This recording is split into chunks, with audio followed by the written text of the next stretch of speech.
नमस्कार प्यारे साथियों। अनक क्लासेज ऐप में आपका स्वागत है। आज हम जो प्रथम श्रेणी अध्यापक है उसका जो प्रथम प्रश्न पत्र है वो जो कर रहे हैं कि लगातार टेस्ट सीरीज जो हमारे शेड्यूल के अनुसार है ऐप में टेस्ट होता है उसके बाद यहाँ पाया जाता है। तो ये था है तीसरा जो सोल्यूशन था वो बारिश के मौसम के कारण टेक्निकल इशू के कारण हम नहीं दे पाए, खेद है। चौथा हम लेकर आए, इससे आप जुड़ सकते हो और जो शेड्यूल दिया जाता है उसके अनुसार तैयारी करके और इस टेस्ट सीरीज का हिस्सा बन सकते हैं। ठीक है, अब हम चलते हैं पहले प्रश्न। ये देखो आप, पहला प्रश्न हमारे भारतीय इतिहास से संबंधित रहता है।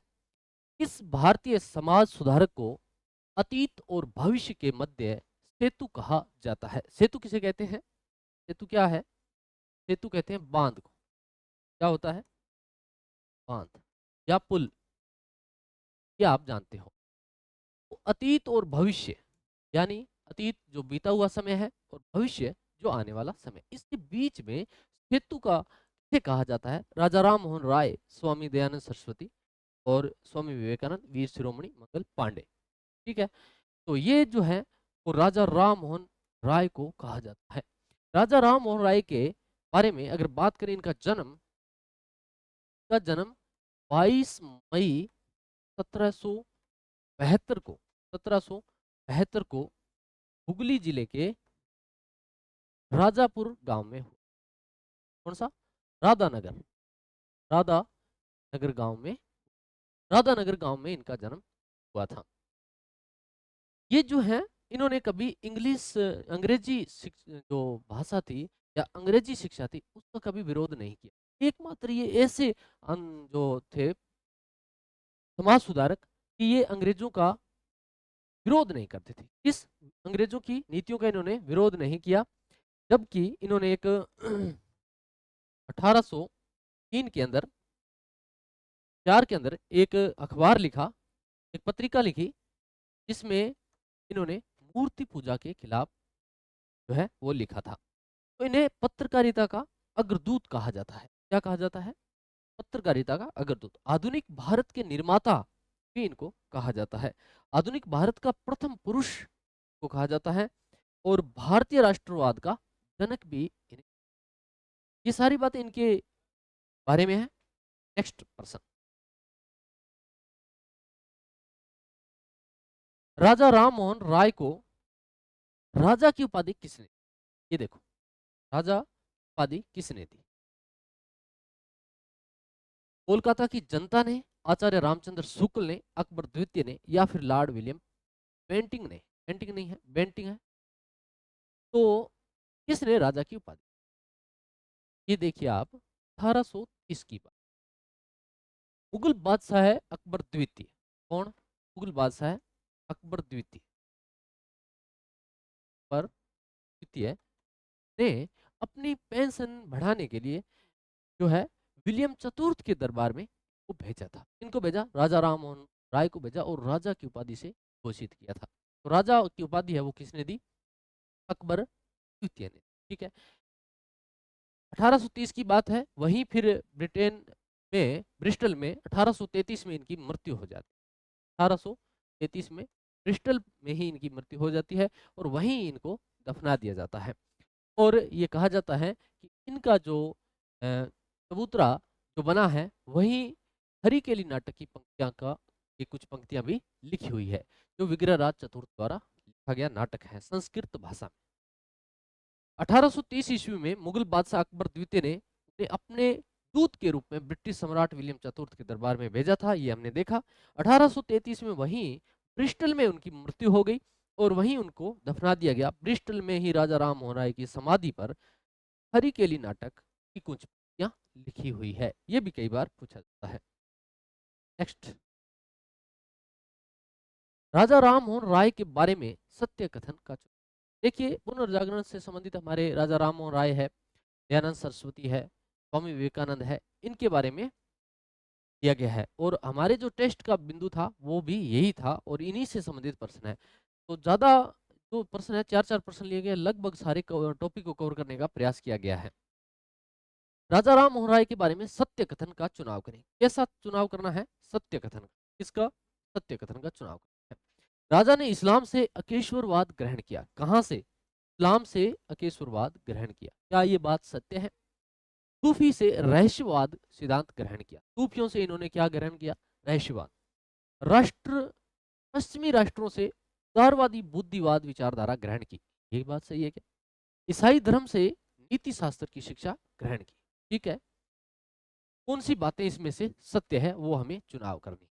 सारी बातें क्या है? बिल्कुल सत्य है। तो हमें अब इसको क्या करना है? याद करना है। सारी की सारी बातें क्या है? बिल्कुल है। देखिए, आप इस्लाम से इन्होंने अकेश्वरवाद ग्रहण किया था। अकेश्वरवाद ग्रहण किया था। ये मानते थे ईश्वर एक है। मूर्ति पूजा का इन्होंने विरोध किया। ठीक है, राजा राम मोहन ने का विरोध किया। सती प्रथा का जो है, सती जो प्रथा थी उसका इन्होंने विरोध किया।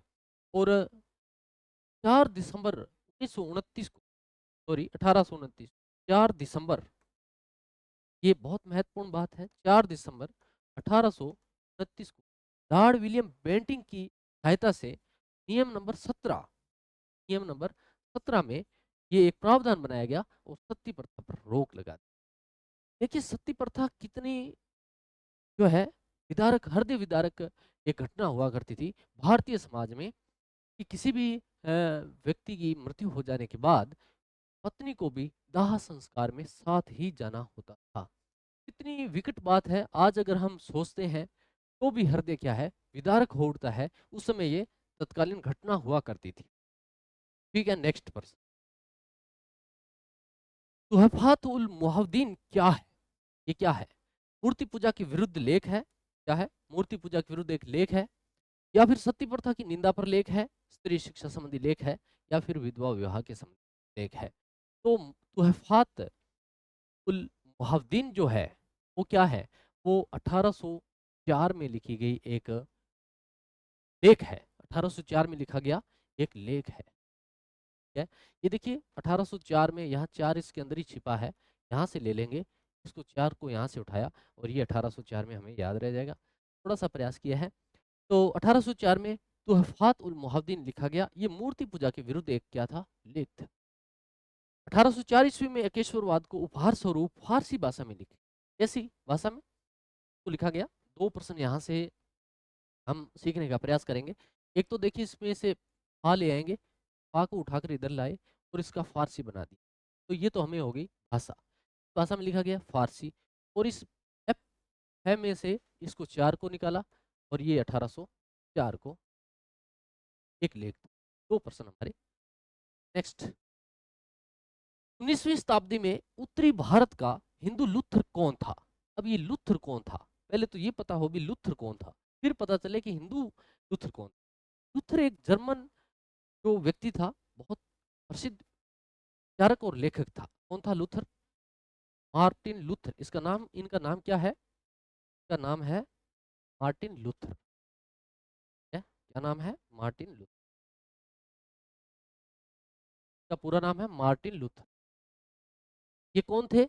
मार्टिन जो लूथर है वो जर्मनी के एक प्रसिद्ध विचारक थे। ठीक है, उन्होंने वहाँ की नीतियों का, जो धार्मिक विरोधी नीतियाँ थी उनका विरोध किया। तो ऐसा ही हमारे यहाँ स्वामी दयानंद सरस्वती ने किया, तो इनको क्या कह दिया? भारत का लूथर कहा गया। क्या कहा गया? भारत का लूथर। दयानंद सरस्वती की अगर जन्म बात करें तो उसका जन्म 1824 ईस्वी में गुजरात के काठियावाड़ काठियावाड़ के मोरवी परगने में हुआ। काठियावाड़ के मोरवी परगने में का जन्म हुआ था। और जो है दयानंद सरस्वती का मूल नाम मूल शंकर था। क्या था? मूल शंकर। मूल। ठीक है, और महर्षि पूर्णानंद और बिरजानंद दो इनके गुरु थे। महर्षि पूर्णानंद और बिरजानंद दो इनके गुरु थे। महर्षि पूर्णानंद से दयानंद सरस्वती नाम दिया, यानी, और विरजानंद ने वेदों की शिक्षा दी। आपसे पूछ ले कि स्वामी दयानंद सरस्वती वेदों की शिक्षा किन से ग्रहण की? तो विरजानंद से। ठीक है, और जो अन्य जो शिक्षा है वो पूर्णानंद से। भारत भारतीयों के लिए है, ये किसने? भारत भारतीयों के लिए है, ये किसने कहा? स्वामी विवेकानंद ने, बाल गंगाधर ने, लाजपत राय, किसने कहा? तो भारत भारतीयों के लिए है, ऐसा कहा स्वामी दयानंद ने कहा, स्वामी दयानंद। ठीक है। एनी बेसेंट के अनुसार वे प्रथम भारतीय थे जिन्होंने कहा कि भारत भारतवासियों के लिए। एनी बेसेंट ये कहते हैं कि वे पहले भारतीय थे। कैसे थे? पहले भारतीय थे जिन्होंने कहा कि भारत भारतवासियों के लिए है। वेलेंटाइन चिरोल एक व्यक्ति थे, वेलेंटाइन चिरोल। उन्होंने अपनी पुस्तक इंडियन अर्नेस्ट में लिखा कि आर्य समाज जो है ना, आर्य समाज वो भारतीय अशांति का जनक है। क्या है? भारतीय अशांति का जनक है। आर्य जो समाज है वो भारतीय अशांति का जनक है। ये किसने कहा? ये इन्होंने कहा था। ठीक है। नेक्स्ट पर्सन देख, नेक्स्ट पर्सन। ये हमारी प्रथम टेस्ट सीरीज है, और ये देखो इसमें टॉपिक टेस्ट दिए जाते हैं, फिर शेड्यूल टेस्ट है, और ज़्यादा जानकारी आप हमारे टेक्निक से दे सकते हैं। Next person.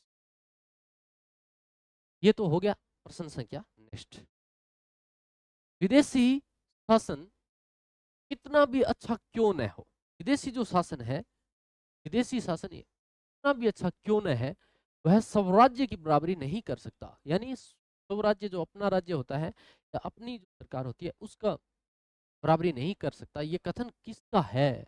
कथन किसका है? राजा राम मोहन राय, स्वामी विवेकानंद, स्वामी बिरजानंद, स्वामी दयानंद सरस्वती। राजा राम मोहन राय के बारे में हमने देखा 22 मई 1772 को का जन्म हुआ था कोलकाता में, हुगली नदी के हुगली जिले में। और दयानंद सरस्वती का जो जन्म है वो 1824 में गुजरात के काठियावाड़ के मोरवी परगने में हुआ था। तो इसका जो उत्तर है वो क्या है? तो इसका जो उत्तर है वो है स्वामी दयानंद सरस्वती। स्वामी दयानंद सरस्वती है, इन्होंने स्व की अवधारणा दी थी, स्व की अवधारणा दी थी। अवधारणा, इनका मानना था कि स्वदेशी, स्वराज्य, स्वदेशी, स्वराज्य, स्वधर्म, स्वधर्म और स्वभाषा, स्व, ये चार स्व की अवधारणा जो है वो स्वामी दयानंद सरस्वती ने, ठीक है, ल्यूथरन को कहा जाता है। तुहफात उल मुहावदीन क्या है? प्रश्न रिपीट हो गया, कोई बात नहीं। ये मूर्ति पूजा के विरुद्ध जो है वो एक लेख है, मूर्ति पूजा के विरुद्ध एक लेख है। तुहफात उल मुहावदीन, इसमें हमने दो बात समझी थी। फा से की भाषा है वह फारसी, और फा से हमें क्या लेना है? प्यार को लेना है, प्यार को नीचे लेके आना है यहाँ, और 1804 में वो लिखा गया था। नेक्स्ट, विविध दिशानंद किसे कहा जाता है? किसे कहा जाता है? प्रश्न देखो आप, विविध दिशानंद किसे कहा जाता है? स्वामी विवेकानंद, स्वामी दयानंद, स्वामी बिरजानंद, स्वामी पूर्णानंद। स्वामी बिरजानंद और स्वामी पूर्णानंद ये तो गुरु थे किसके? स्वामी दयानंद के। गुरु थे के स्वामी दयानंद के, स्वामी दयानंद के। ठीक है सर, ये तो इनके गुरु थे। स्वामी दयानंद, इनका जन्म 1824 में हमें पता है काठियावाड़ के मोरवी परगने में हुआ था।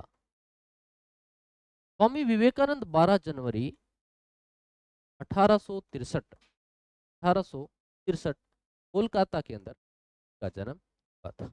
ये भी हमें पता है। आप विविध दिशानंद से कहा जाता है, तो स्वामी विवेकानंद है, इसका मूल नाम था नरेंद्र दत्त। क्या था? मूल नाम था नरेंद्र दत्त। इसका मूल नाम क्या था? नरेंद्र दत्त। इनका मूल नाम नरेंद्र दत्त था। जब इन्होंने रामकृष्ण परमहंस से शिक्षा ग्रहण की, तब रामकृष्ण परमहंस ने इनको नाम दिया, क्या नाम दिया इनको? इनको नाम दिया विविधिशानंद। क्या नाम दे दिया? विविधिशानंद। सर ऐसा भी लिखा मिलता है विविधिशानंद। देखिए नाम से संबंधित 3%। अगर पूछे इनका मूल नाम, तो नरेंद्र दत्त, वीवी दिशानंद इसने दिया, कृष्ण रामकृष्ण परमहंस ने, और विवेकानंद नाम इनको ने दिया अजीत सिंह। खेतड़ी के राजा कौन थे? अजीत। उन्होंने इनको विवेकानंद 3% नाम से समझ। मूल नाम नरेंद्र दत्त, विवी दिशानंद, रामकृष्ण परमहंस ने, और विवेकानंद नाम खेतड़ी के राजा अजीत सिंह। खेतड़ी के राजा अजीत सिंह। मूल नाम नरेंद्र दत्त हमने देख ही लिया। खेतड़ी शासक अजीत सिंह ने विवेकानंद नाम दिया। रामकृष्ण परमहंस इनके गुरु थे। और धर्म के स्वरूप को जानना एक महत्वपूर्ण बात है। एक महत्वपूर्ण बात है वो ये है कि अगर धर्म के स्वरूप को जानना है तो हमें किसको पढ़ना है? रामकृष्ण परमहंस को। किसको पढ़ना है? रामकृष्ण परमहंस को। धर्म को जानना है तो, भारत को जानना है तो हमें किसको पढ़ना है? विवेकानंद को। ये बात किसने कही? रविंद्रनाथ टैगोर ने। किसने कही? रविंद्रनाथ टैगोर ने। ये बात रविंद्रनाथ टैगोर ने कही। चलिए नेक्स्ट। स्वामी विवेकानंद द्वारा वेदांत सोसाइटी की स्थापना न्यूयॉर्क अमेरिका में कब की गई?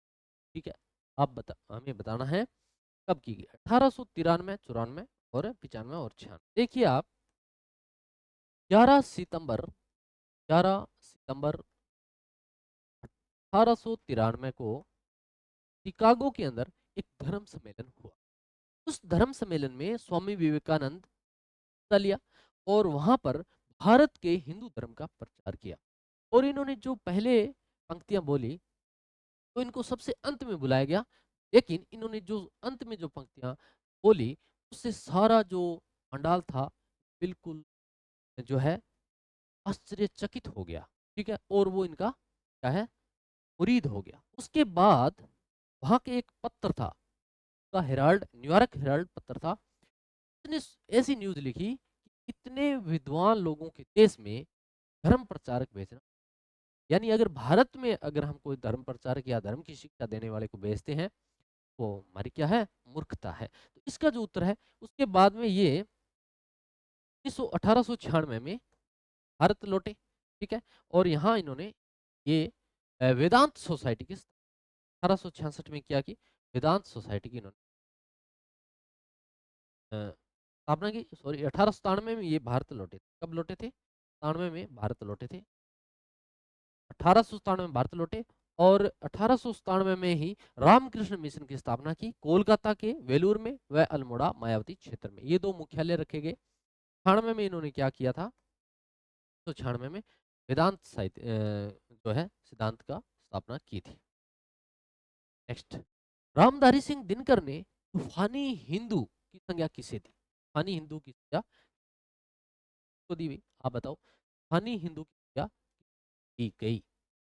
विवेकानंद और स्वामी दयानंद, स्वामी विरजानंद, पूर्णानंद, इन दोनों की बात हो चुकी है। स्वामी जो विवेकानंद थे ये हमें बात कर रहे थे 11 सितंबर था जो 1893 को ये शिकागो में धर्म प्रचारक के लिए गए हुए थे। उसके बाद जब वहां इन्होंने अपना भाषण दिया, वहां के लोगों को जब आश्चर्य किया, उसके बाद यहाँ रामधारी सिंह दिनकर ने कहा कि ये एक ऐसा तूफानी हिंदू है जो कि अंग्रेजी शासन के पहाड़ को ढा सकता है। ठीक है, तो रामधारी सिंह दिनकर ने विवेकानंद के बारे में ऐसा कहा था। किसके बारे में कहा था? विवेकानंद के। 11 सितंबर 1893 को ये बात हो चुकी है। अमेरिका के अंदर गए, उन्होंने पार्लियामेंट ऑफ रिलीजन में अपना सुप्रसिद्ध भाषण दिया था। और न्यूयॉर्क हेराल्ड समाचार पत्र ने लिखा कि को सुनने के बाद लगता है भारत जैसे ज्ञान संपन्न देश में अपने धर्म प्रचारक भेजना कितना मूर्खतापूर्ण है, कितना मूर्खतापूर्ण है। ये सारी बातें। नेक्स्ट, अब ये भारतीय इतिहास से संबंधित प्रश्न थे, वो हमने कंप्लीट किए। अब थोड़े मैनेजमेंट के प्रश्न शुरू हो रहे हैं। मैनेजमेंट में देखो आप, शिक्षा वाणी कार्यक्रम का शुभारंभ कब किया गया? शिक्षा वाणी कार्यक्रम है, शिक्षा दर्शन कार्यक्रम है, ये सारे जो कोविड-19 है उस समय घर बैठे शिक्षा देने के एक नवाचार थे, उसमें ये हुआ था। तो शिक्षा वाणी है, शिक्षा वाणी है, इसका 11 मई 2020 को शुभारंभ किया गया कार्यक्रम है और ये एक 55 मिनट का क्या है, 55 मिनट का कार्यक्रम है, रेडियो प्रसारण कार्यक्रम है। 25 जो है रेडियो स्टेशन पर प्रसारण निःशुल्क होता है और इसका अ, जो प्रसारण है, जो प्रसारण है वो क्या है, वो कब होता है, वो सोमवार से शनिवार के बीच होता है, सोमवार से लेकर शनिवार तक होता है और शनिवार को हवा महल कार्यक्रम भी इसके तहत चलाया। नेक्स्ट, क्या ये क्या आ गया भाई, 11 सितंबर शिक्षा वाणी। शिक्षा वाणी कार्यक्रम की रूपरेखा के अंतर्गत कक्षा 1 से 2 के लिए कंटेंट उपलब्ध कराया जाता है। कौन सा कंटेंट उपलब्ध कराया जाता है? शिक्षा वाणी है, ये क्या है, शिक्षा वाणी है, शिक्षा वाणी है, ये शिक्षा वाणी कार्यक्रम है। की रूपरेखा के अंतर्गत कक्षा 1 से 2 के लिए उपलब्ध कंटेंट क्या है? मीना की कहानी, तोता मैना की कहानी, बुलबुल पांडे की कहानी या फिर पाठ्यक्रम आधारित कहानी, कौन सी है? तो मीना की जो कहानी है वो क्या है, कक्षा 1 से 2 के लिए चलाई जाती है। कक्षा 1 से 2 के लिए जो चलाई जाती है वो मीना की कहानी है। क्या है? मीना की कहानी है, मीना की कहानी है। और कक्षा 3 से 12 के पाठ्यक्रम आधारित कंटेंट, पाठ्यक्रम आधारित कंटेंट दिया जाता है। कंटेंट, पाठ्यक्रम आधारित कंटेंट, 2 स्लॉट है, 2 स्लॉटों में चलाई जाती है। शिक्षा वाणी का कंटेंट देखो, ये वाणी है, इसको वाणी ही पढ़ें आप, शिक्षा वाणी है। 1 के लिए मीना की कहानी है और कक्षा 3 से 12 के लिए पाठ्यक्रम आधारित कंटेंट है। शिक्षा वाणी का सीबीएसई द्वारा संचालित पॉडकास्ट, क्या है, पॉडकास्ट आधारित एप्लीकेशन भी है। ऐसा एक एप्लीकेशन भी है जिसका उद्देश्य उचित समय पर बच्चों तथा अभिभावकों को सूचना देना। पॉडकास्ट। शिक्षा वाणी या शिक्षा आकाशवाणी, शिक्षा वाणी या आकाशवाणी एक ही बात है। शिक्षा वाणी या आकाशवाणी का ऑल इंडिया रेडियो पर प्रसारण समय क्या है, कितना है, प्रसारण समय कितना है? पहले बात करके आए थे हम, 55 मिनट है। ये 11 बजे से लेकर 11 बजे से 11:55 तक है, 11:55 तक है। ठीक है, पहले 11 से लेकर 11:15 तक जो है वो कक्षा 1 से 2 तक रहेगा। कक्षा 1 से 2 तक, कक्षा 1 से 2 के लिए मीना की कहानी सुनाई जाएगी। मीना की कहानी सुनाई जाएगी, क्या सुनाई जाएगी? मीना की कहानी सुनाई जाएगी 11:15 तक। फिर 11:16 से लेकर और 11:38 तक, 11:16 से लेकर 11 जो है 38 तक क्या किया जाएगा आपका? कक्षा 3 से कक्षा 3 से 8 तक कंटेंट दिया जाएगा, कंटेंट। फिर कक्षा 11:38 से लेकर 11:55 तक कक्षा 2 से 12 का कंटेंट दिया जाएगा। ठीक है, 11:15 से 11 बजे शुरू होगा ये प्रसारण।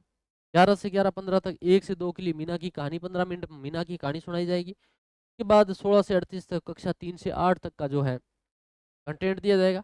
फिर 38 से 55, 9 से 12 का कंटेंट दिया जाएगा। प्रातः 11 से 55 तक 55 मिनट सोमवार से शनिवार प्रसारण होता है। दैनिक सामग्री के प्रसारण की समय सीमा इस प्रकार है: 15 मिनट कक्षा 1 से 2 के लिए चलेगी मीना की कहानी। या किसकी कहानी? मीना मीना मीना की कहानी चलेगी। 16 से 35 तक जो है वो कक्षा 3 से 8, 35 तक है, सॉरी 35 तक, 35 तक कक्षा 3 से 8 ये कंटेंट दिया जाएगा, कंटेंट दिया जाएगा। और फिर 36 से 55, 9 से 12 का कंटेंट दिया जाएगा, 2 से 12 का कंटेंट दिया जाएगा। ठीक है, आकाशवाणी, शिक्षा वाणी या आकाशवाणी एक ही बात है, इसको शिक्षा वाणी पढ़े आप, आकाशवाणी एक ही बात है। शिक्षा वाणी या आकाशवाणी का मूल नाम शिक्षा वाणी है, शिक्षा वाणी है, शिक्षा वाणी, जो कि 11 मई 2020 को प्रारंभ किया गया था। ऑल इंडिया रेडियो प्रसारण समय कितना है? दोबारा आ गया प्रश्न, 1 मिनट है, कोई बात नहीं, ये हो गया। हवा महल कार्यक्रम, शिक्षा वाणी कार्यक्रम में हवा महल कार्यक्रम का प्रसारण किया जाता है, कब किया जाता है? हवा महल हमने देखा प्रत्येक रविवार, बुधवार, सोमवार, हमने देखा 11 से 11:55 तक शिक्षा वाणी प्रोग्राम जो है चलता है, और सोमवार से शनिवार तक चलता है। शनिवार के दिन क्या है, प्रत्येक शनिवार को हवा महल कार्यक्रम भी। शिक्षा आकाशवाणी का ऑल इंडिया रेडियो के राजस्थान कितने रेडियो स्टेशन पर निःशुल्क प्रसारण है? ये 25 रेडियो स्टेशन, कितने? 25 रेडियो स्टेशन पर है। कितने हैं भाई? 25 रेडियो स्टेशन पर। तो उत्तर हो जाएगा 25 रेडियो स्टेशन पर इसका निःशुल्क जो प्रसारण है वो है। शिक्षा दर्शन कार्यक्रम डीडी राजस्थान द्वारा निःशुल्क 15 घंटे यानी 3 घंटे 15 मिनट या फिर 195 मिनट प्रसारण समय के साथ कितने सालों में नहीं है, स्लॉट, कितने स्लॉट, क्या है? स्लॉट है, ये स्लॉट है। कितने स्लॉट में सोमवार से शनिवार किया जाता है? सोमवार से शनिवार, ये भी सोमवार से शनिवार चलता है जो शिक्षा दर्शन कार्यक्रम है। ये 2 स्लॉट में, कितने स्लॉट में? 2 स्लॉट में चलता है। 2 स्लॉट कौन कौन से हैं तो देखो। प्रथम स्लॉट 9 से 12 तक चलता है। प्रथम जो स्लॉट है वो 9 से 12 है। क्या है? 9 से 12 है। 9 से 12 है, और 12:30 से लेकर 2:30 बजे तक जो है 2 घंटे चलता है। 12:30 से लेकर 2:30 तक ये 9 से 12 का प्रथम स्लॉट है। और द्वितीय जो स्लॉट है वो कक्षा 1 से 8 तक 3 बजे से लेकर 4:15 बजे तक है। शिक्षा दर्शन कार्यक्रम का शुभ आरंभ कब हुआ? कब शुभ आरंभ कब हुआ इसका वो बताना हमें। शुभ आरंभ कब हुआ? 26 जनवरी 20 को, फरवरी को, 1 मार्च 21 को, या फिर जून को? कब हुआ ये बताना है। तो जो ये इसका जो है, इसका जो शुभ आरंभ है 1 जून 2020 को। कब हुआ? 1 जून 2000, ठीक है, बात का ध्यान रखिए। 1 जून 2020 को इसका शुभारंभ हुआ। 11 मई 2020 को शिक्षा वाणी, 2020 को शिक्षा वाणी का कारण हुआ था। नेक्स्ट प्रश्न, निम्न में से कोरोना काल के दौरान प्रारंभ किया गया कार्यक्रम नहीं है। कोरोना काल क्या था? जो 2019-20 में कोरोना काल के समय बच्चों को घर बैठे राजस्थान सरकार द्वारा कुछ नवाचार के माध्यम से कार्यक्रम चलाए। शिक्षा वाणी कार्यक्रम हमने बात की, ये 11 मई 2020 को चलाया गया। 11 मई 2020 को चलाया गया। स्माइल कार्यक्रम ये 2015-16 में चलाया गया। 2015-16 में चलाया गया। शिक्षा स्माइल कार्यक्रम है, सॉरी स्माइल कार्यक्रम ये नहीं है। स्माइल कार्यक्रम किसमें चलाया गया था? 2021 में। 2-3 चरणों में चलाया गया था। 2-3 चरणों में चलाया गया था। शिक्षा दर्शन जो है वो 1 जून 2020 को चलाया गया था।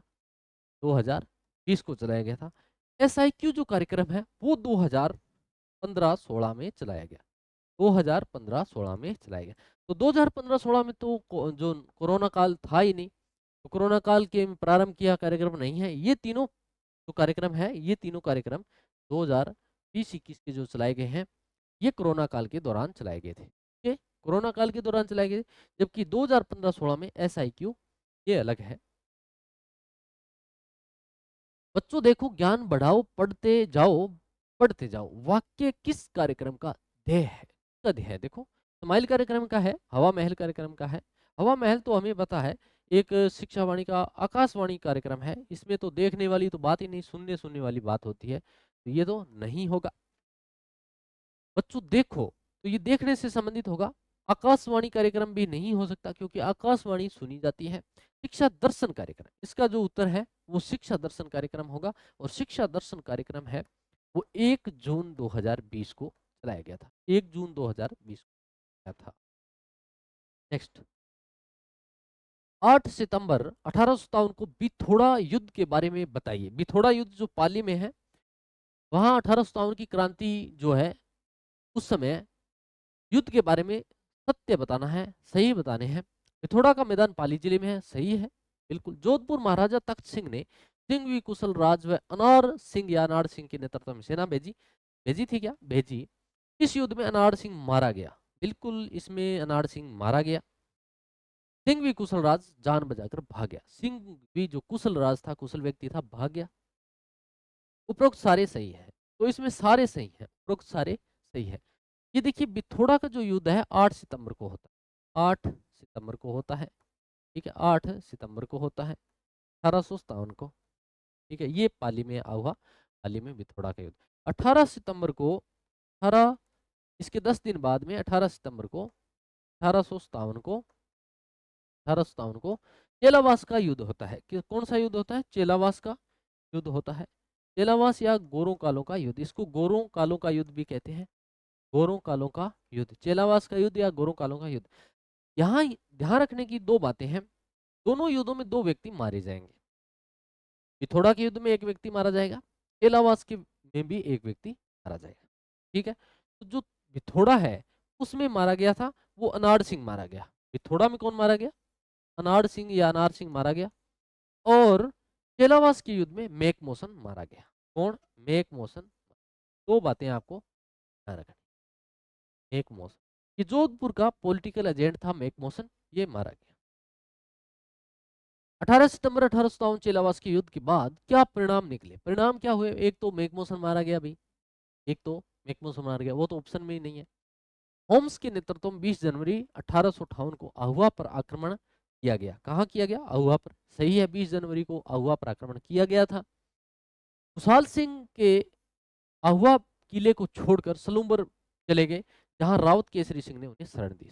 ये जो है खुशहाल सिंह, इनके जो भाई थे पृथ्वी सिंह, ये इनको पृथ्वी सिंह को किला सौंपकर वहां से चले गए और सलूम्बर चले गए और वहां रावत केसरी सिंह ने इन्हें शरण दी। खुशहाल सिंह की जांच के लिए टेलर आयोग बिठाया गया, बिल्कुल टेलर आयोग बिठाया गया और उसने फिर इनको रिहा भी कर दिया गया इस आयोग के आधार पर, रिपोर्ट के आधार पर। तो इसकी सारी बातें क्या है? बिल्कुल क्या है? सारी बातें इसकी बिल्कुल सत्य है।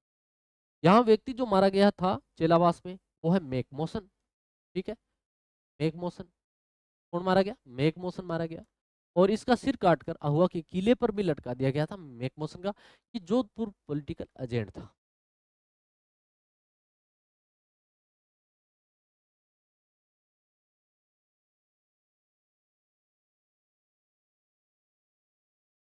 प्रश्न यहाँ रह गया, चलो प्रश्न यहाँ से पढ़ लेते हैं हम। ठीक है, प्रश्न क्या है? 15 अक्टूबर 1857 को कोटा में क्रांतिकारी के परिणाम थे। प्रश्न ये रह गया यहाँ पे। प्रश्न नेक्स्ट प्रश्न क्या है अगला? 15 अक्टूबर 1857 को जो है 15 अक्टूबर 1857 को कोटा में क्रांतिकारियों के परिणाम क्या थे? क्या परिणाम थे क्रांतिकारियों के? परिणाम ये थे, वो हमें आगे नेक्स्ट ऑप्शन में मिलेंगे। कोटा के महाराव राम सिंह को एक संधि पत्र, यहाँ का जो राम सिंह था कोटा का, उसको जो क्रांतिकारी थे उन्होंने घेर लिया और हस्ताक्षर करने के लिए विवश कर दिया। 9 शर्तें उन्होंने वहां रखी, राम सिंह को घेर लिया। मेजर बटन व उसके पुत्रों की हत्या कर दी गई। बटन की गर्दन पूरे कोटा शहर में घुमाई। बटन की हत्या कर दी गई, उनके पुत्रों की भी हत्या कर दी गई, पूरे शहर में घुमाई गई। ये बात बिल्कुल सही है। 22 मार्च 1857 को मेजर रॉबर्ट्स नसीराबाद से सेना लेकर पहुंचे, करौली के शासक मदन पाल के सहयोग से। ठीक है, मदन पाल के सहयोग से क्या है, वो आए और इनकी सहायता भी की। जयदयाल और मेहराब खान को पकड़कर फांसी दे दी गई। तो ये तो प्रमुख थे भाई, इनको तो 6 माह तक यहाँ क्रांतिकारियों का कब्जा रहा था। 6 माह तक पूछ लेते हैं कितने माह तक कब्जा रहा था क्रांतिकारियों को? 6 माह तक कब्जा रहा था। कोटा जो क्रांति विद्रोह है वो सबसे महत्वपूर्ण है। 6 माह तक क्रांतिकारियों का यहाँ कब्जा रहा। राम सिंह को इन्होंने किलेबंदी में घेराबंदी करके इनको नजरबंद रखा। उसके बाद मदन पाल सिंह आए और उन्होंने इनको छुड़ाया और फिर इनको मेहराब खां और जयदयाल खां, इन दोनों को फांसी दे दी गई। ये सारे कथन क्या है? सत्य है। देखो आगे नेक्स्ट। 1857 की क्रांति में नसीराबाद छावनी विद्रोह भड़कने का प्रमुख कारण क्या था? सैनिकों के प्रति दुर्व्यवहार, अजमेर स्थित 15वीं नेटिव इन्फेंट्री को नसीराबाद भेजना, उच्च पदों पर अंग्रेजों की नियुक्ति, मेरठ में विद्रोही सैनिकों का नसीराबाद आगमन। इसका जो उत्तर है वो बी है। इसका जो उत्तर है क्या है? यहाँ की जो सेना थी 15वीं बंगाल नेटिव इन्फेंट्री थी, इसको नसीराबाद भेजकर और यहाँ दूसरे जो सेना थी उसको लगाने से यहाँ के जो सैनिक थे वो आक्रोशित हो उठे और उन्होंने अंग्रेजों के खिलाफ भड़का दी 1857 की क्रांति को।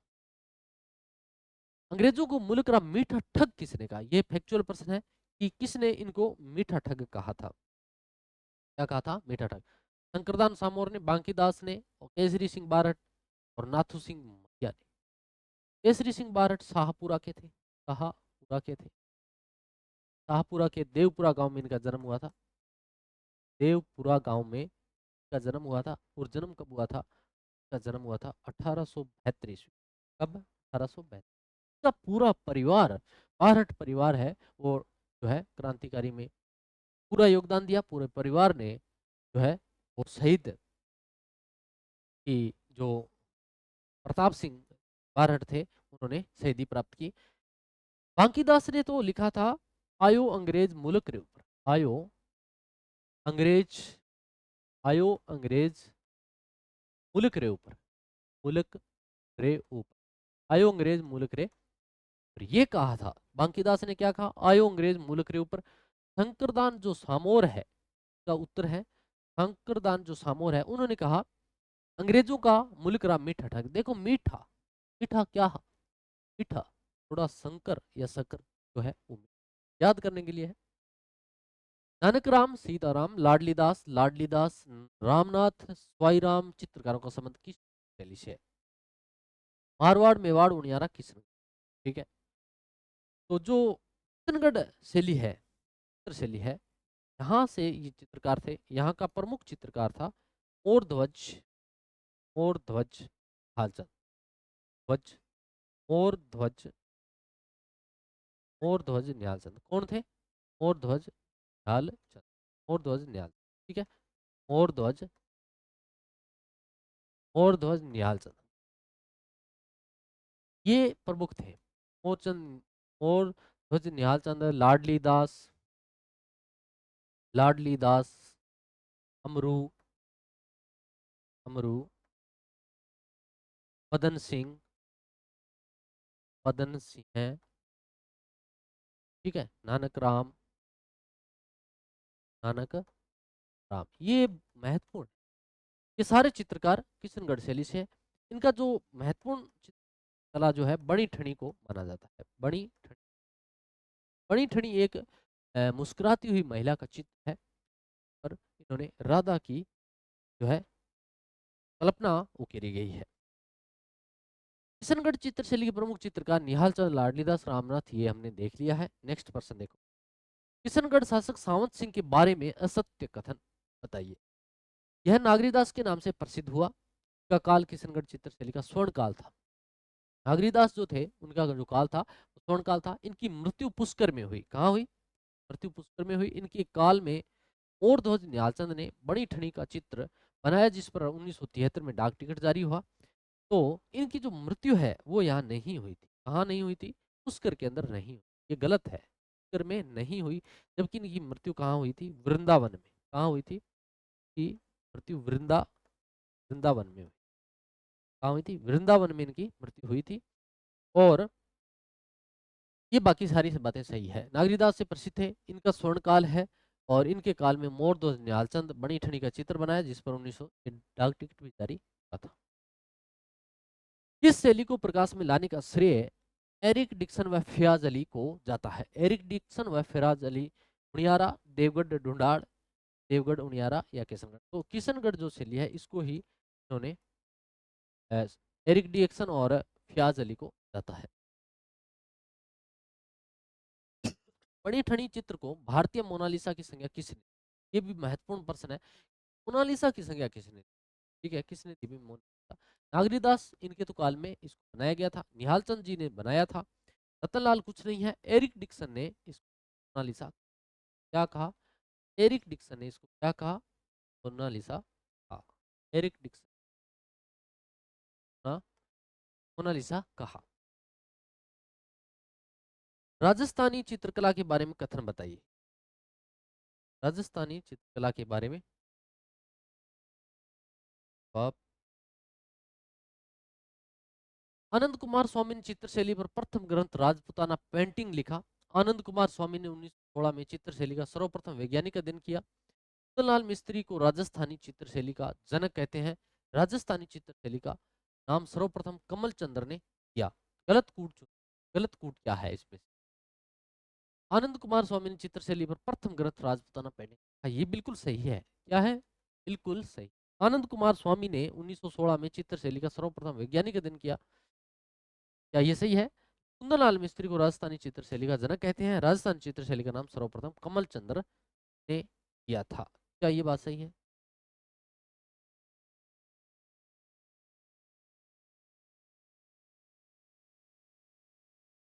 तो ये सारी बातें क्या है?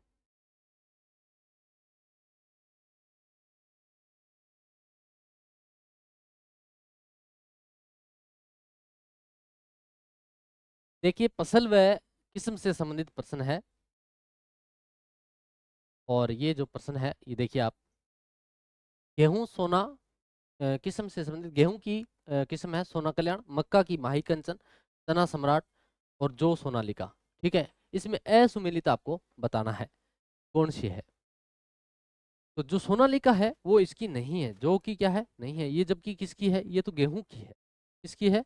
गेहूं की है। सोनालिका ये किसकी है? गेहूं की किस्म है। जो कि तो देखिए आप, ज्योति है, राजकिरण है, मोलवा है। सोनालिका किस्म गेहूं की है। नेक्स्ट, कृषि अनुसंधान केंद्र बांसवाड़ा द्वारा चावल की कौन सी किस्म विकसित की गई है? कौन सी किस्मत जो है विकसित की गई है वो है भाई सुगंधा, चंबल, बासमती या रत्ना। तो ये है एक्चुअल प्रश्न है माही सुगंधा। निम्न में से कौन सी उनालू की फसल नहीं है? उनालू की फसल नहीं है। मसूर, मेथी, तारमीरा, सोयाबीन। तो जो सोयाबीन है वो इसकी नहीं है। क्या है? इसकी नहीं है।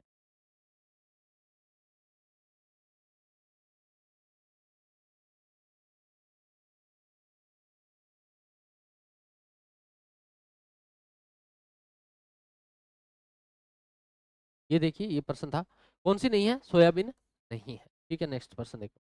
राजस्थान का देश में दूध उत्पादन में वर्तमान में कौन सा स्थान है? पहला, दूसरा? पहला तो यूपी का है। किसका है? पहला यूपी का है, 15% कुछ, ये यूपी का है। और ये 15% के लगभग है, 15% के लगभग है।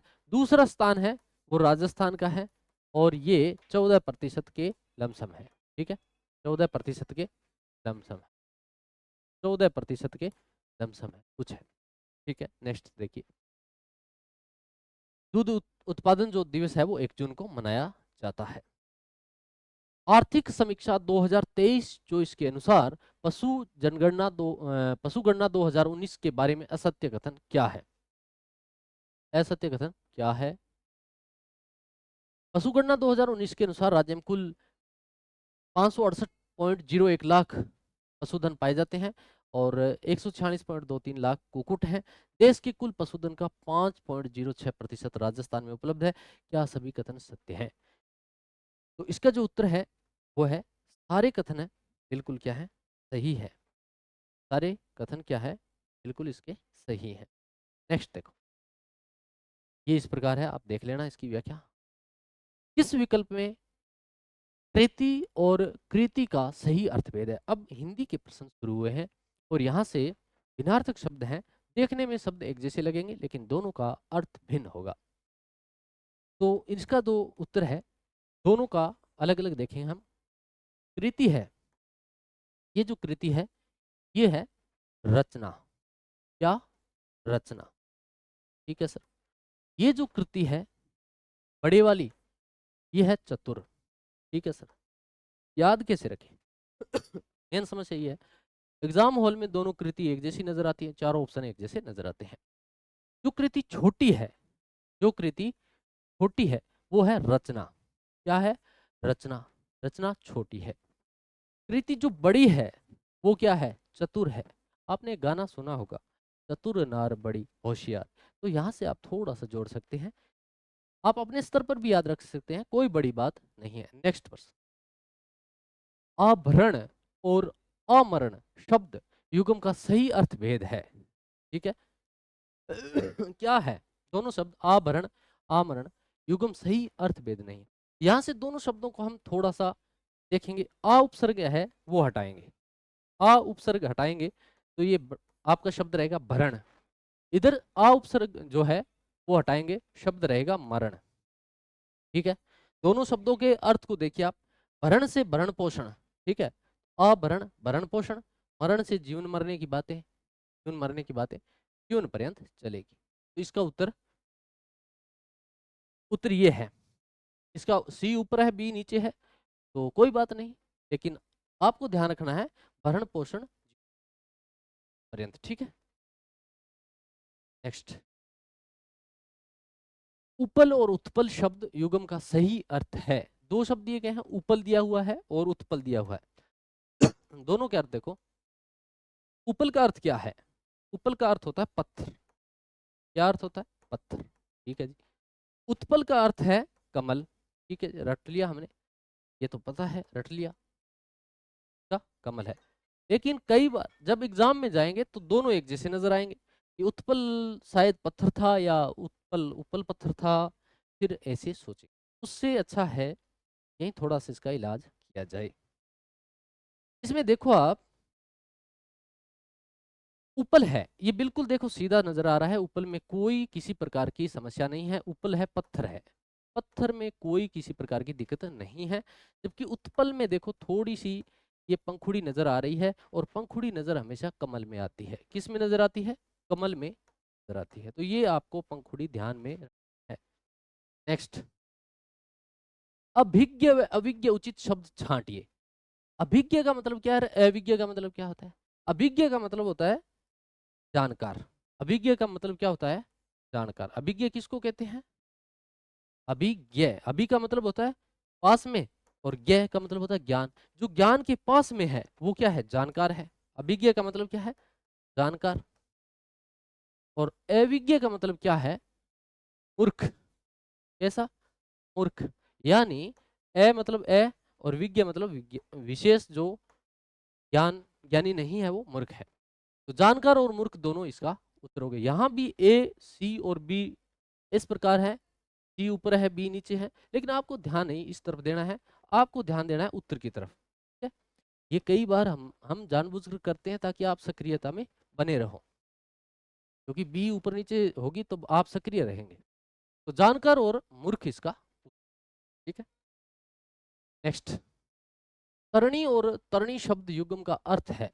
तरणी और तरणी दोनों एक जैसे लगते हैं। तरणी तरणी है और दूसरी तरणी तरणी है। क्या? देखो आप, एक तरणी है वो है नाव, और एक तरणी का अर्थ है सूर्य। एक तरणी का अर्थ है सूर्य। ठीक है सर, छोटे वाला सूर्य है, बड़े वाली नाव है। अब ये हमने पढ़ लिया, दो चार बार देख लिया, लेकिन परीक्षा में वही समस्या बार बार आती है। इसलिए जो नाव है उसको गुजरने के लिए कोई बड़ी दर्री या घाटी का होना जरूरी है, यानी किसी बड़ी नदी या घाटी का होना जरूरी है, वहीं से नाव क्या है गुजरेगी।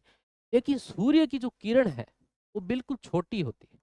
सूर्य की किरण छोटी से छोटी भी झरोखे या खिड़की में से गुजर सकती है। तो छोटी जो तरणी है वो सूर्य है, और बड़ी जो तरणी है वो नाव है। नेक्स्ट, अंबुज और अंबुद शब्द युगम का अर्थ भेद क्या है? अंबुज जय का देखो, इसमें जय प्रत्यय लगा हुआ है। क्या लगा हुआ है? ये देखो इसमें जय प्रत्यय लगा हुआ है। जय का अर्थ होता है जन्म लेना। यानी अंबु का अर्थ क्या है? अंबु का अर्थ है पानी। अंबु का अर्थ क्या है? जल। अंबु का अर्थ क्या है? जल। जो जल से जन्म ले वो क्या है? अंबुज। और जो जल दे वो क्या है? बादल। जल देता कौन है? बादल। यानी दे का अर्थ क्या हुआ? देने वाला।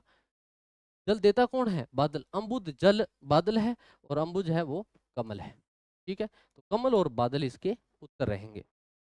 नेक्स्ट, ये 6 प्रश्न हिंदी के थे वो हमने किए। अब भारतीय पॉलिटिकल प्रश्न आ गए हैं। ऐसे प्रथम प्रधानमंत्री जो किसी भी सदन के सदस्य नहीं होते हुए भी 6 माह तक प्रधानमंत्री रहे, उसके बाद लोकसभा की सदस्यता ग्रहण की। ठीक है, ऑप्शन आपके सामने। पीवीसी नरसिम्हा राव, वीपी सिंह, एचडी देवगौड़ा और इंद्र कुमार गुजराल। ठीक है, पीवीसी नरसिम्हा राव जो हैं ये 1991 से लेकर 1996 तक भारत के प्रधानमंत्री रहे थे। इनके समय वित्त मंत्री जो थे वो थे डॉक्टर मनमोहन सिंह। डॉक्टर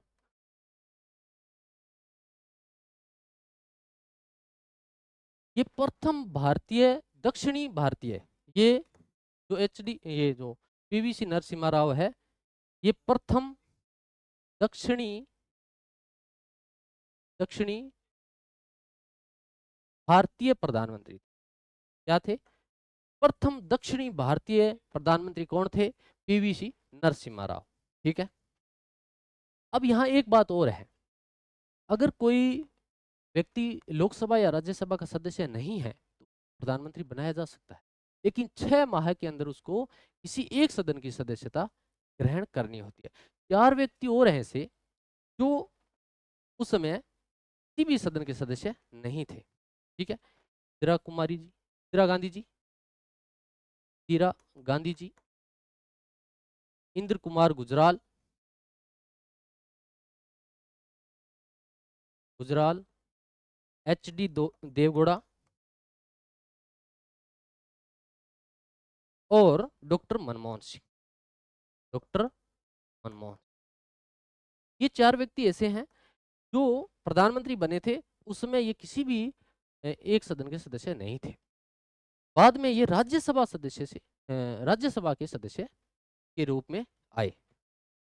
इंदिरा गांधी ये यूपी से थी, इंद्र कुमार गुजराल ये बिहार से राज्यसभा सदस्य थे, HD देवगौड़ा कर्नाटक से, ये तो पहले विधायक थे लेकिन उसके बाद में राज्यसभा के सदस्य निर्वाचन होकर आए। डॉक्टर मनमोहन सिंह ये असम से निर्वाचित होकर आए। चलिए नेक्स्ट। पीवीसी नरसिम्हा राव के समय 21 जून 91 से 16 मई 96 तक भारत के वित्त मंत्री डॉक्टर मनमोहन सिंह थे। उदारीकरण के जनक माने जाते हैं और 1991 में LPG को अपनाया गया। LPG क्या है? LPG है उदारीकरण, निजीकरण और वैश्वीकरण। उदारीकरण, निजीकरण और वैश्वीकरण। ठीक है सर। नेक्स्ट दूसरा प्रश्न देखो, निम्न में से किस प्रधानमंत्री ने विशुद्ध गुटनिरपेक्षता के विचार को प्रतिपादित किया था? विशुद्ध, ठीक है, गुटनिरपेक्षता के इसको प्रतिपादित किया था। इंद्र कुमार गुजराल, मोरारजी देसाई, लाल बहादुर शास्त्री, जवाहरलाल नेहरू। इंद्र कुमार गुजराल जो कि क्या है, बिहार से राज्यसभा के सदस्य के रूप में आए थे और इनको पीएम बनाया गया था। मोरारजी देसाई जो है इस प्रश्न का उत्तर रहेगा। विशुद्ध गुटनिरपेक्षता के जो है वो प्रतिपादक थे। 1977 से लेकर 1979 तक इनका जो है कार्यकाल था। ये प्रथम गैर कांग्रेसी प्रधानमंत्री कौन? मोरारजी देसाई। मोरारजी देसाई इनका ये कार्यकाल आ गया। भारत के पहले गैर कांग्रेसी प्रधानमंत्री थे जनता पार्टी से, और भारत के पहले प्रधानमंत्री जिन्होंने अविश्वास प्रस्ताव पारित होने से पूर्व ही त्याग पत्र दे दिया था। सर्वाधिक आयु वाले थे, 81 वर्ष इनकी क्या थी? आयु है। ठीक है। और मोरारजी देसाई ने विशुद्ध यानी असली गुटनिरपेक्षता का नारा दिया था। ठीक है। नेक्स्ट प्रश्न देखो, council of scientific and industrial research CSIR के अध्यक्ष कौन है? ठीक है। Council of scientific and industrial, इसको हम कहेंगे, क्या कहेंगे इसको? वैज्ञानिक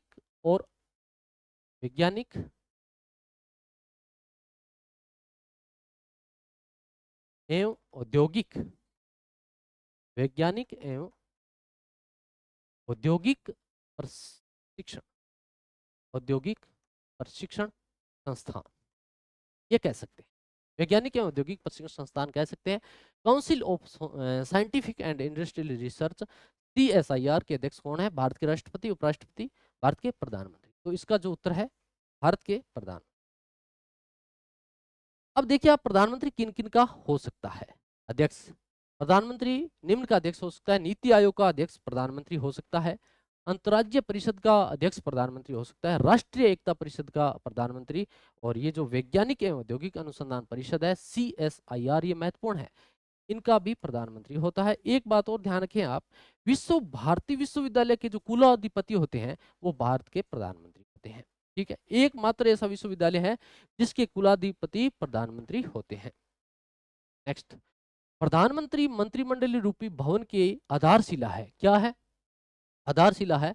यह कहना अधिक युक्ति संगत प्रतीत होता है कि प्रधानमंत्री सितारों के बीच चंद्रमा है। देखिए, सितारों के बीच में क्या है? चंद्रमा है। कौन? प्रधानमंत्री। ये किस विद्वान के शब्द हैं? किस विद्वान के शब्द हैं कि प्रधानमंत्री सितारों के बीच में क्या है? चंद्रमा है। ठीक है, तो आपने एक नाम सुना होगा, गोल्ड स्टार। क्या नाम सुना होगा? गोल्ड स्टार नाम सुना होगा। तो गोल्ड स्टार हम तो नहीं कह सकते, लेकिन ग्लेडस्टेन जरूर कह सकते हैं। क्या कह सकते हैं? ग्लेडस्टेन। तारों की बात थी तो मैंने ऐसा कह दिया, आप अपने स्तर पर भी याद रख सकते हैं। देखिए, एक और कप्तान कप्तान वाली बात देख लेते हैं। प्रधानमंत्री राष्ट्र की नौका का कप्तान है, ये किसने कहा? ठीक है, तो किसका मन नहीं करता कप्तान बनने को? किसका मन नहीं करता? सबका करता है। तो मन यानी मुनरो, ये क्या कहेंगे? नौका का कप्तान है। ये कौन कहते हैं? मुनरो। प्रधानमंत्री राष्ट्र की रूपी जहाज के मलाहा है। क्या है? मलाहा। जहाज का जो मलाहा होता है, वो जहाज को बड़े ही जोर शोर से क्या है? उड़ान देता है। जोर शोर से याद रखोगे, रेमजे मेयोर। नेक्स्ट, भारतीय संविधान किस अनुच्छेद में मंत्रिपरिषद की नियुक्ति तथा पदच्युति का विवेचन किया गया है? सीधी सी बात है, प्रधानमंत्री और मंत्रिपरिषद की नियुक्ति किस अनुच्छेद में है? तो ये पूछ रहा है। 74, 75 और 76। अनुच्छेद कौन सा? अनुच्छेद अब देखिए, अनुच्छेद जो 75 है, इसमें देखिए क्या है। इसमें 4-5 क्लोज दिए हुए हैं। 75 जो वन है, 75 जो वन है वो क्या कहता है? वन में देखो, ये ऐसे लिखते हैं हम वन। ठीक है, ONE वन। वन मतलब अवरेज, एन मतलब नियुक्ति, और ई मतलब एक्सपायरी। ठीक है, तीनों चीजें आ जाएगी। आप देखना, नियुक्ति आएगी, कार्यकाल आ जाएगा, त्याग पत्र आ जाएगा, तीनों वन में आ जाएंगे। ठीक है, थोड़ा सा देख लें। प्रधानमंत्री व केंद्रीय मंत्री परिषद राष्ट्रपति प्रसाद पर्यंत, प्रसाद किस में रहेगा? प्रसाद दो, प्रसाद दो। राष्ट्रपति साहब प्रसाद दो किसको? मंत्रिपरिषद दो में आएगा। 75 में केंद्रीय मंत्री परिषद सामूहिक रूप से लोकसभा के प्रति उत्तरदायी है। क्या है? उत्तरदायी है। यहां से 3 उठा लो, 75 में आएगी। और 75 4 में शपथ यहां से ले लो, 4 शपथ के बीच में से 4 निकालो, 4 हो गए। ठीक है, आगे चलो। 5 आप खुद याद करोगे। 5 क्या करोगे? खुद याद करोगे। कोई मंत्री निरंतर 6 माह तक किसी अवधि का नहीं है, तो वो बाद में समाप्ति पर मंत्री नहीं रहेगा, ये आप याद करोगे। और 6 जो है वो क्या है? फिक्स। फिक्स क्या है? वेतन भत्ते फिक्स हैं, वो सारे 6 में। नेक्स्ट चलो, प्रश्न संख्या 48। मुख्यमंत्री जनता क्लिनिक, ये अभी राजस्थान करंट से संबंधित प्रश्न आ गए हैं। प्रदेश की जनता क्लिनिक योजना का नाम बदलकर शहरी आयुष्मान आरोग्य मंदिर कर दिया गया है। इसकी शुरुआत कब थी? कब की गई? कब की गई शुरुआत इसकी? इसकी शुरुआत की गई 18 दिसंबर 2019। कब की गई? 18 दिसंबर और 2019 को। ठीक है, तो 18-19 की जो जनता है वो किस दिशा में जाए? 18-19 की जनता किस दिशा में जाए? किस दिशा में जाए कि उनको जनता क्लिनिक मिल जाए? तो 18 दिसंबर 2000। नेक्स्ट, मुख्यमंत्री चिरंजीवी दुर्घटना बीमा योजना के बारे में सत्य कथन बताएं। क्या बताएं? सत्य कथन। इसकी शुरुआत 1 मई 2022 को हुई थी। इसका नया नाम मुख्यमंत्री आयुष्मान दुर्घटना बीमा हो गया। इसकी बीमा राशि 5 से बढ़ाकर 15 लाख कर दी गई। उपरोक्त में से सभी कथन सत्य है? ऐसा नहीं है, सभी में उपरोक्त सही सभी कथन सत्य हो ऐसा भी नहीं है। यहाँ 15 नहीं है, यहाँ 10 है। कितनी कर दी? 10 लाख। 15, 5 से बढ़ाकर कितनी कर दी? 10। 1 मई को क्या है? चिरंजीवी दुर्घटना बीमा योजना के बारे में सत्य कथन है, तो ये सही है। ठीक है, इसके बारे में असत्य ये 3। आगे चलो, अभी देखो आप ये प्रश्न देखो, इसको देखो आप थोड़ा सा।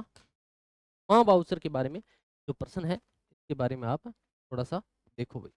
माँ बाउचर योजना के तहत पायलट प्रोजेक्ट के रूप में किन जिलों प्राइवेट सेक्टर गर्भवती महिलाओं को फ्री में सोनोग्राफी हाँ, वाउचर योजना के तहत पायलट प्रोजेक्ट में देखो आप कौन से जिले सुविधा मिलेगी। ठीक है, फैक्चुअल प्रश्न है, सीधा पूछा जाएगा, यही इसको अपने कवर कर लेते। कौन सी योजना है? माँ वाउचर योजना। कौन सी योजना? माँ वाउचर योजना। ठीक है, पायलट प्रोजेक्ट के शुरू की जाएगी। कैसे शुरू की जाएगी? पायलट प्रोजेक्ट से, यानी प और मैं का संगम है, तो मैं बीच वाले शब्द भी लिख देता हूँ, फै लिख देता हूँ, वह लिख देता हूँ, है भी लिख देता हूँ। ये कोरम पूरा हो जाएगा। क्या हो जाएगा? ये पूरी हो जाएगी, सोनोग्राफी पूरी हो गई है। वैसे पायलट प्रोजेक्ट योजना है, मैं से माँ वाउचर योजना है, वैसे फलोदी है, वैसे 12 है और भैसे जतपुर है। नेक्स्ट, राजस्थान इंदिरा गांधी मातृत्व पोषण योजना के संबंध में निम्न में से कौन सा कथन सही नहीं है? सही क्या है? सही नहीं।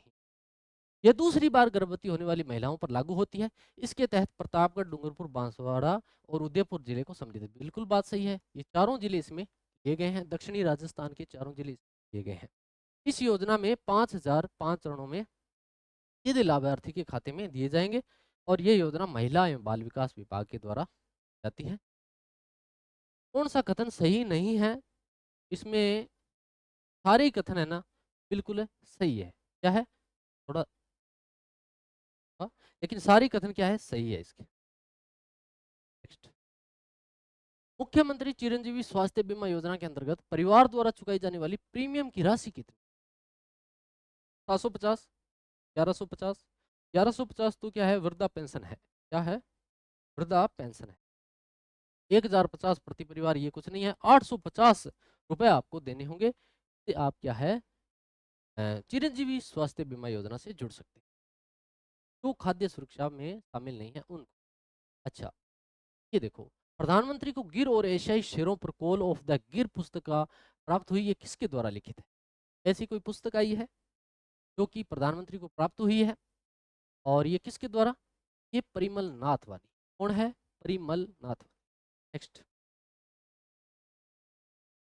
ये आप पढ़ लेना। डॉक्टर आर बाला सुब्रमण्यम द्वारा लिखित power with in the leadership legacy of Narendra Modi नामक पुस्तक ये भेंट की है। ये भेंट की गई है, ये की गई है जितेंद्र सिंह, अमित शाह, पीयूष गोयल, नरेंद्र मोदी। क्या?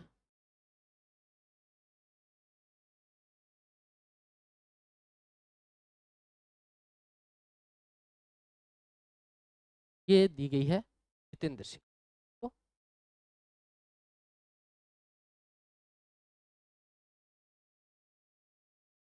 तो उत्तर रहेगा जितेंद्र। नेक्स्ट देखो, हाल ही में द विनर्स माइंडसेट पुस्तक किसके द्वारा लॉन्च की गई? माइंडसेट, सैम त्रिपोदा, ये दुबरी, सेन वॉटसन। ये सेन वॉटसन साहब है ना, इनका माइंडसेट है, और ये खेलते हैं इसलिए इनको दी। हाल ही में Manoj Bajpayee the definitive biography नामक एक पुस्तक लिखी है, ये किसने लिखी है? इसका जो उत्तर रहेगा वो पीयूष पांडे रहेगा। क्या रहेगा? पीयूष पांडे।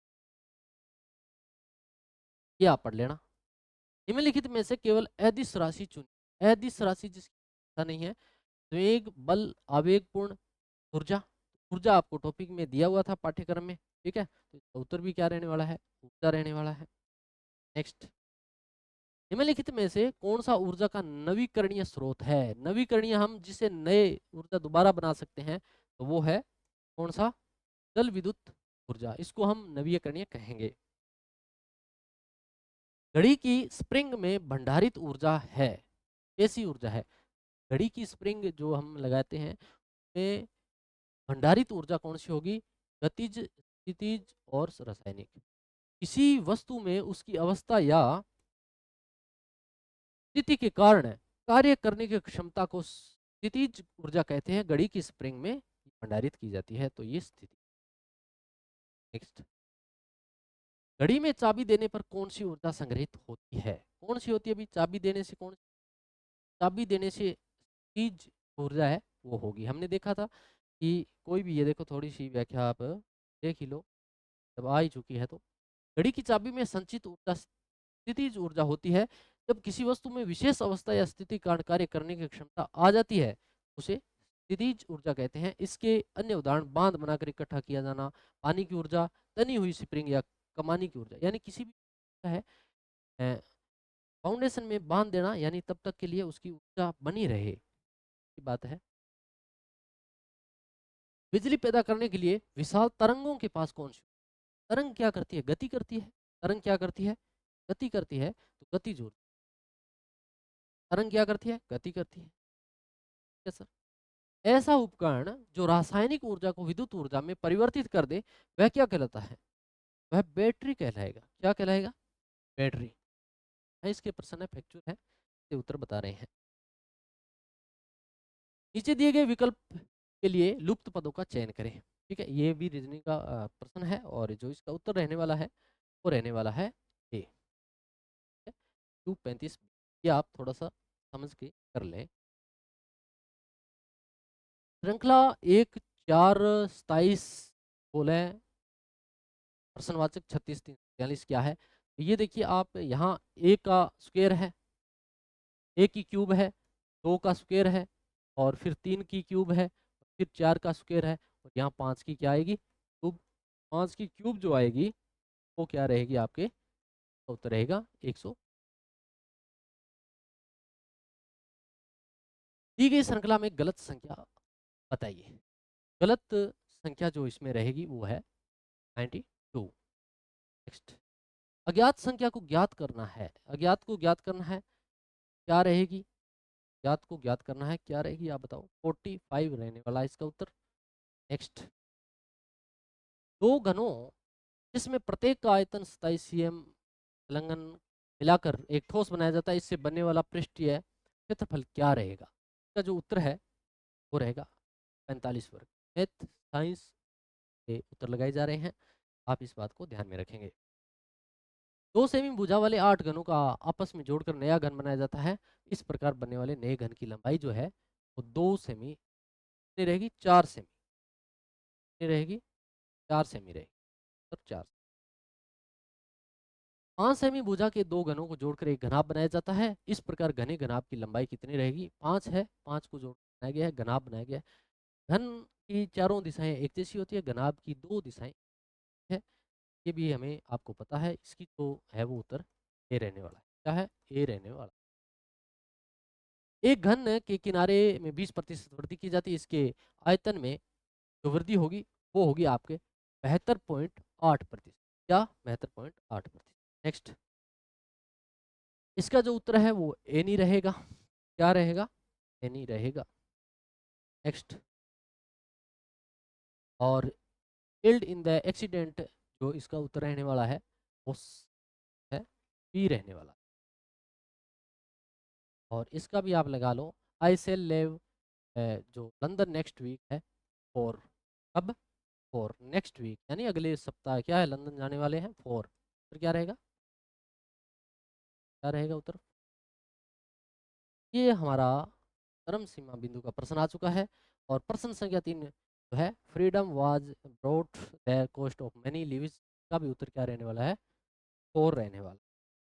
क्या रहने वाला है, 4। तो ये हमारे प्रश्न थे, और ये टेस्ट सीरीज है, से आप जुड़ सकते हो। क्या इसमें नेक्स्ट भी कुछ दिया हुआ है, के बारे में दिया हुआ है, पहले भी बात कर ली हमने। ठीक है, टेलीग्राम चैनल है, और ये हमारी नेक्स्ट जो आ रही है वो है नेक्स्ट पत्र के साथ। धन्यवाद।